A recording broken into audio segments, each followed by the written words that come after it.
Welcome, welcome, Ahunna, to the Sahel, the broader Sahel.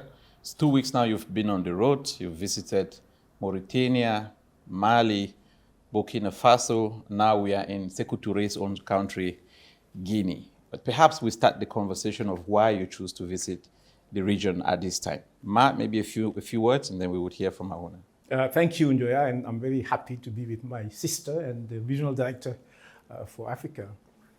I think Ahunna and I feel that there is a mystic blowing into the air of the Sahel, and that if you listen carefully, you will get the message that the Sahel is giving us.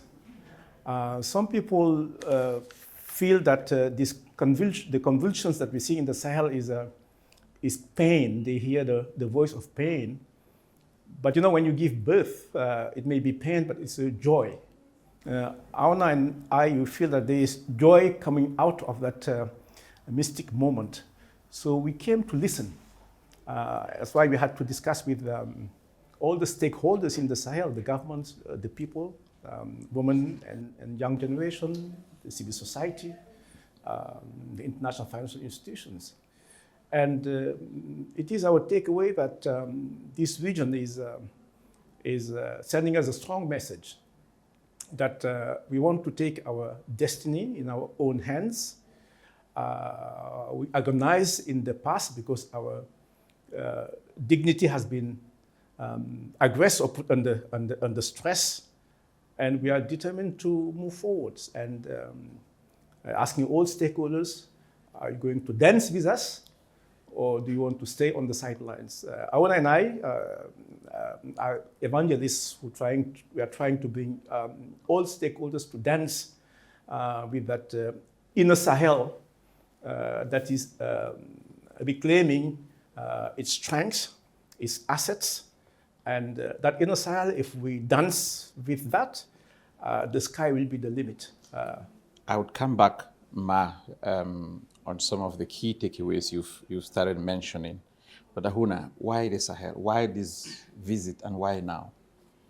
Well, I think, as Ma said, there's been a sense of this turbulence in the region and restlessness. And the strongest expression of that so far, it's been what we've been describing as unconstitutional changes of government in a number of countries in the region. And we focused, for the most part, for this mission in these countries that have experienced these changes. Why? Because I think in terms of narrative, we've been hearing questions around when do you return to constitutional order in the region? And we feel it's important to actually understand the why of the change to begin with, and maybe ask different questions and also listen differently.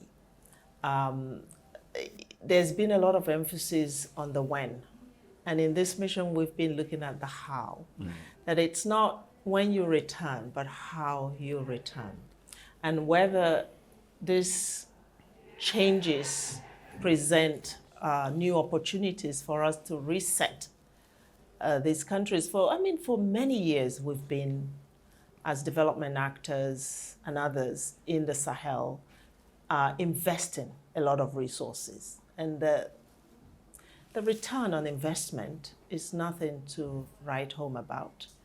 And that really should challenge us to look at how we've been doing business. I think the leadership, or the people of the region, are asking themselves the same question: why are we at the bottom of the Human Development Index?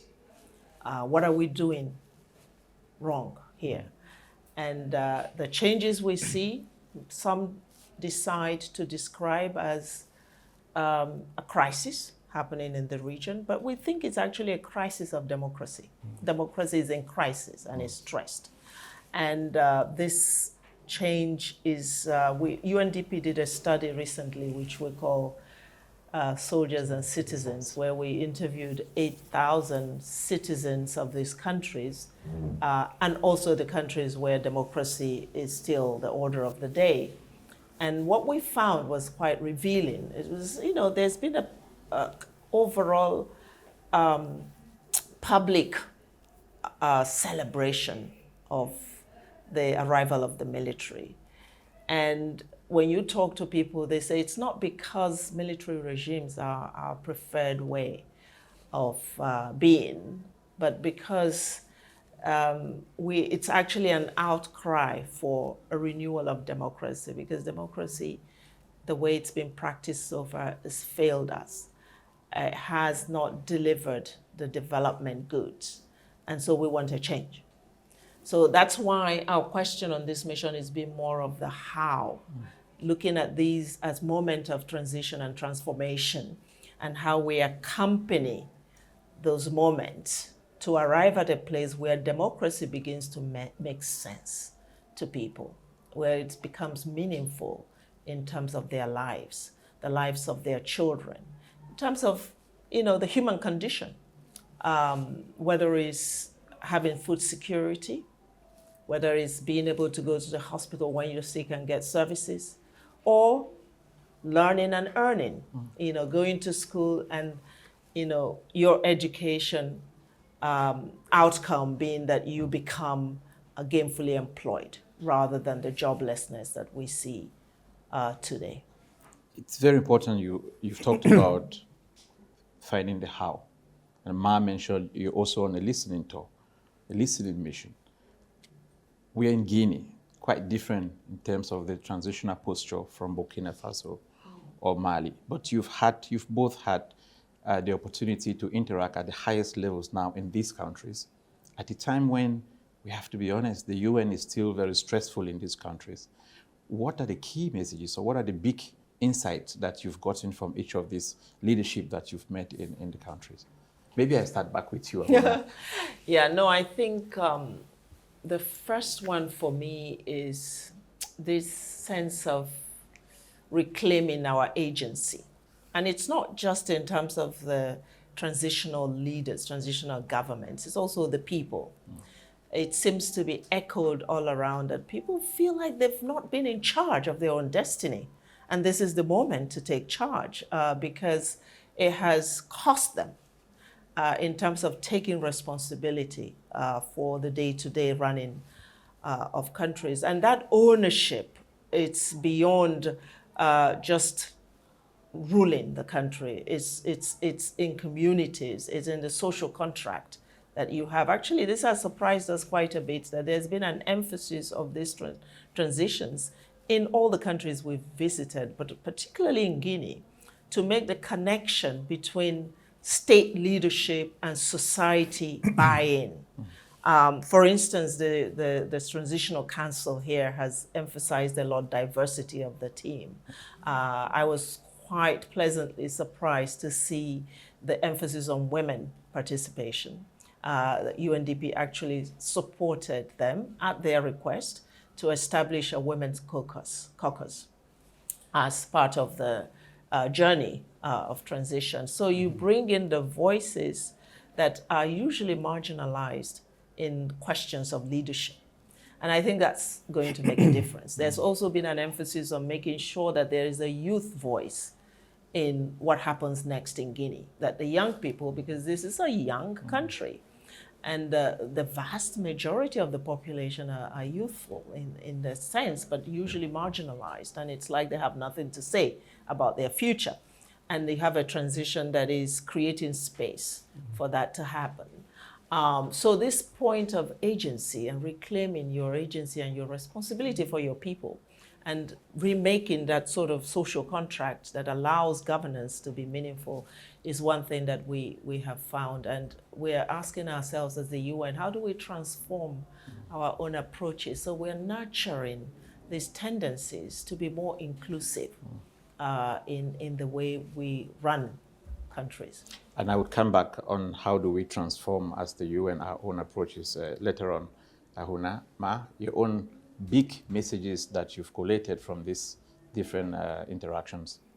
Again, what maybe build on what Ahunna said, this reclaiming agency, and what has been quite constant in all the countries that we have seen is this emerging new mindset of leading our own destiny. And we have seen it on all the countries that we have visited, and this is quite powerful. And that what makes it even more powerful for us, the UN, we have seen that the trust of the UN is intact. So this is an opening for the UN to even transform itself, to deserve that trust, and to help government transform that trust into fulfilling the social contract of the people. And Ahunna is right. It's because the social contract, which is a kind of contract of confidence, I'm not saying have been broken, but have never been satisfied. And this led a new generation to want to liberate themselves, not only liberate themselves from the past, but liberate themselves from the leaders of the past that could not really deliver the social contract. So this is a unique moment for the region, and is a unique moment for the UN. And my line is that I'm not saying only the governments, the people of the Sahel are, well, I would say, are asking us to dance tango with them, or even polka. But better than tango and polka, the Sahel dance, which is we trust you, help us reach higher grounds, and we give you allowance to even be activists. You challenge us. Do not just accompany us. We give you license to challenge us. So this is an offer we have to take. And Ahunna and I will be actors that could help the UN transform itself to respond to that invitation of the Sahel. So that's the journey that we'll be treading on. And not to take that trust for granted, because even as we have felt a sense of confidence in what the UN brings as a partner to the region, we sense that there is a lack of trust in the overall global relationship with the region. And a lot of countries feel, first, they've been, there's a feeling of betrayal, there's a feeling of exploitation, there's a feeling of being abandoned also, and being misunderstood. And this is why I think our mission is really critical, because we've generally taken the approach of listening, and it has been so interesting to see how much they welcome this approach. We're not here to lecture them and tell them what they've been doing wrong or what they should do right, but really to try to understand where they're coming from. And when I say they, I don't just mean the people in government, because we're also meeting different constituencies. Yesterday we were with women, including those who have been in the political life of this nation. Today we're going to meet young people and hear their perspectives as well. And so I think the strong message there for us as international actors is it's time for us to listen. And not just to listen, but also to hear what people are saying about how they want to conduct their lives. And to understand that they have their own values. Not always assume that unless they're aligning with values from outside, then they must be doing something wrong, or we must punish them for it. We don't think, actually, that it's possible for any country to develop without it being based on values that people connect with. And the incredible thing is to start to understand that this region has got a set of rich values and cultural practices that are actually in line with democratic principles.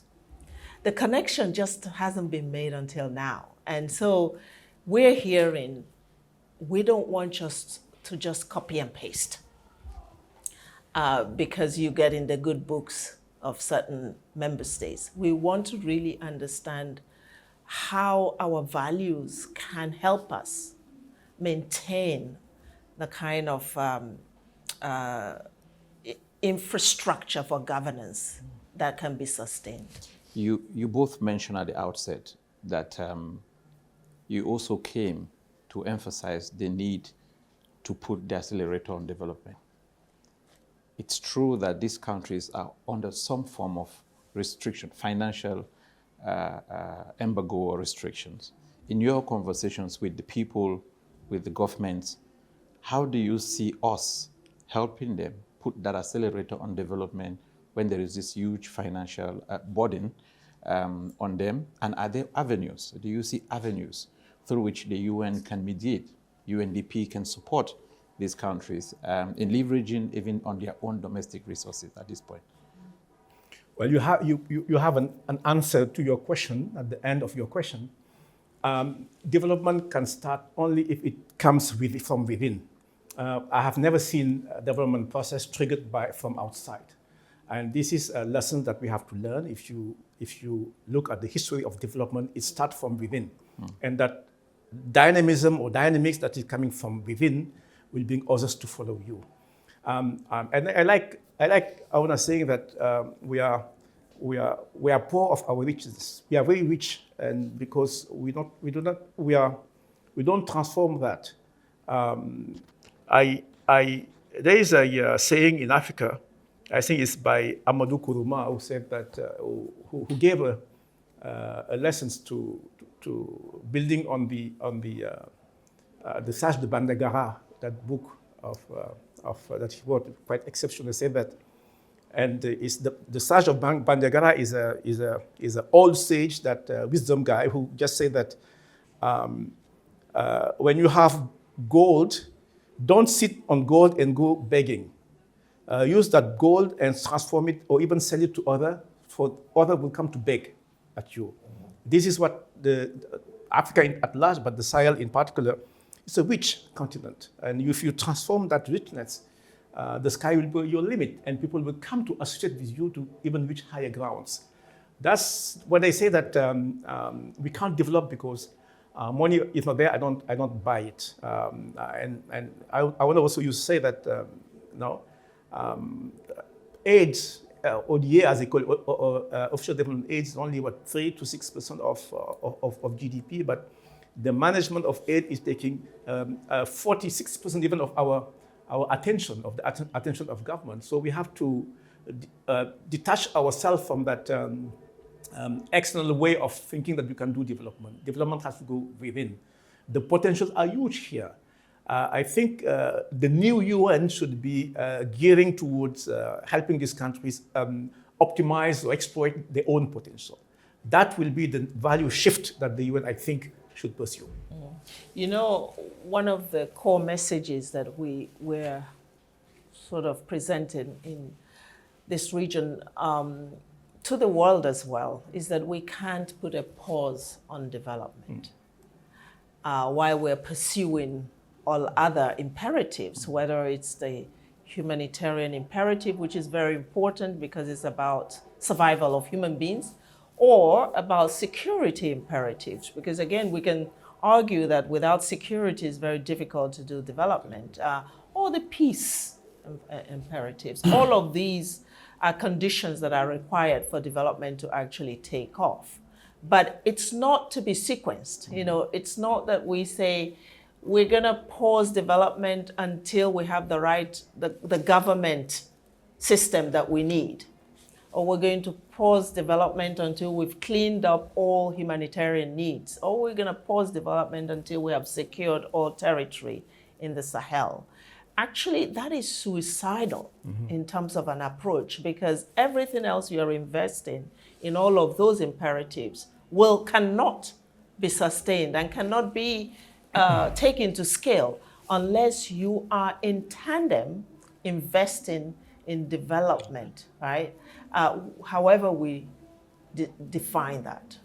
It could be development that is transitory in nature, where, you know, in UNDP we call this stabilization, where in areas that have been secured by the military, we are putting in place services for the population to be able to return. It's not complete development, but it actually is something that helps them to restart their lives. And without that, they remain in the humanitarian pocket.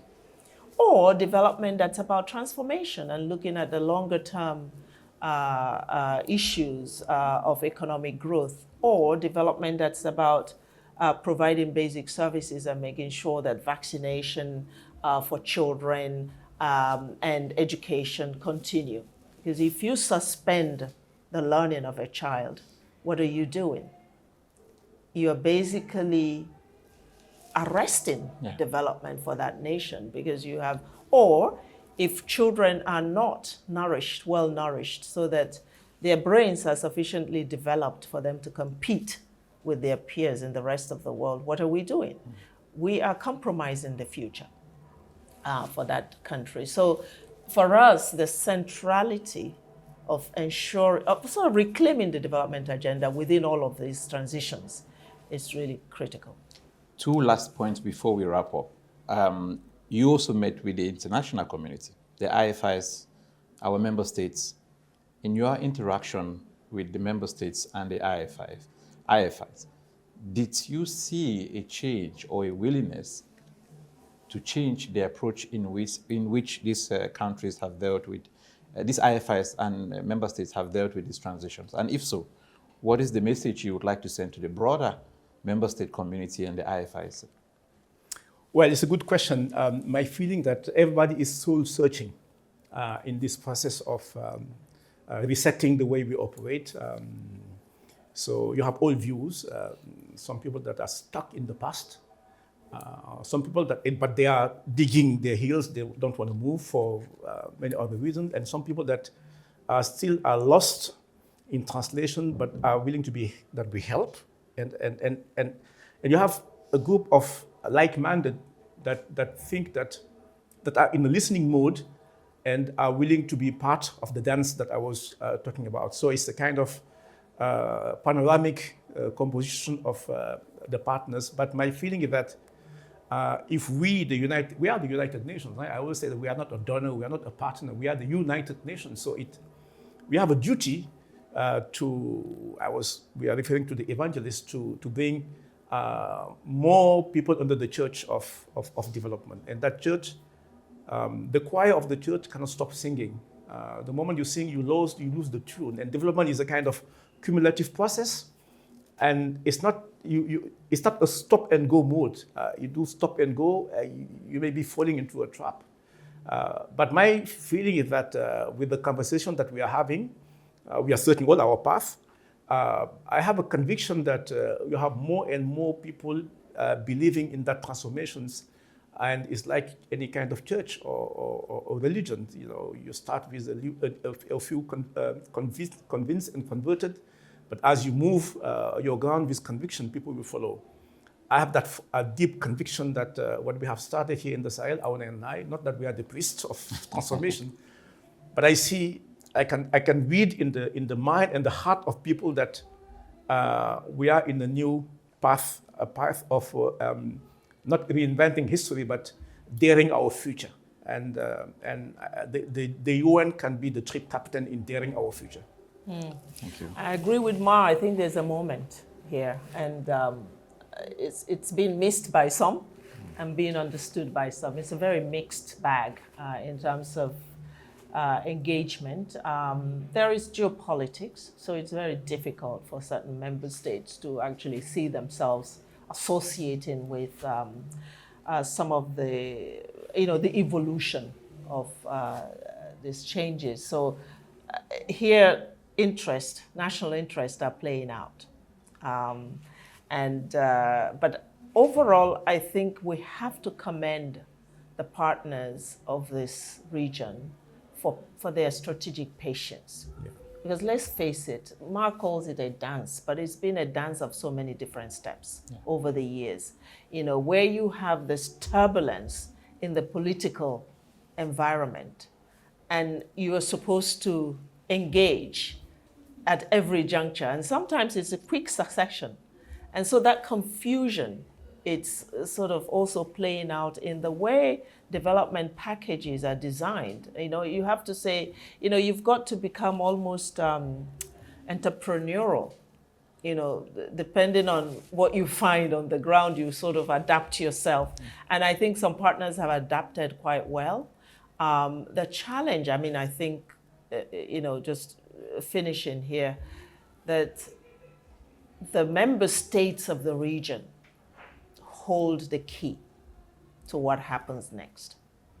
It's not the external partners. The external partners have to bring support because a lot of the challenges are not homegrown. Some are homegrown, but it's combined responsibility. If you look at terrorism in this region, it's not homegrown. A lot of it has been imported, and it has found fertile ground, but you have to tackle the problems as global, whether it is fighting terrorism and extremism or climate change, because this is also a region that is susceptible to climate change.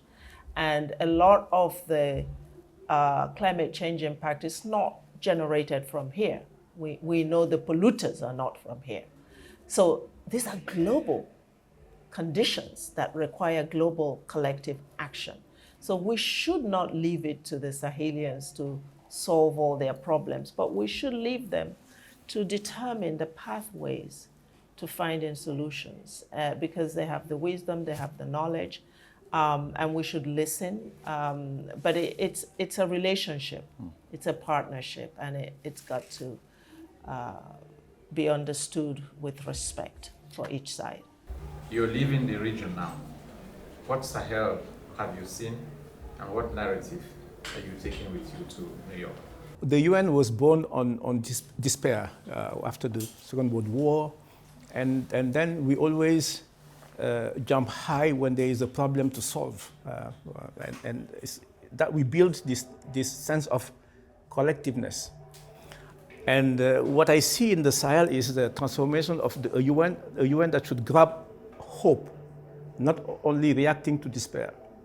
And I see here in the Sahel the re-engineering of a new UN, a UN that will pursue opportunities and hope. Because I believe that the only way to beat the force of darkness is the force of light.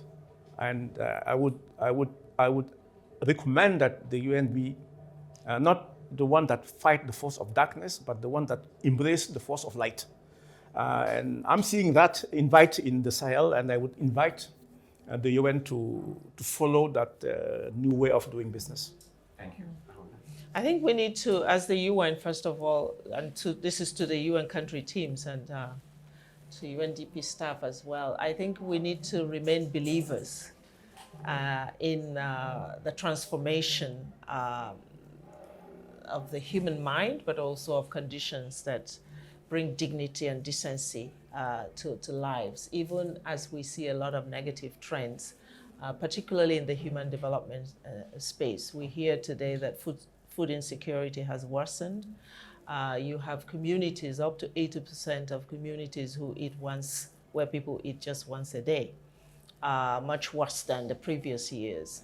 So the trends are not that inspiring, but being good evangelists, you have to have UN country teams that continue to believe that we can make a change and that hope is possible to be reborn in these countries. But secondly, I think we need UN country teams that understand these changes that are happening and the need for us to also change and transform from within in terms of how we adapt to the changes and how we really close the deficits in governance and in development.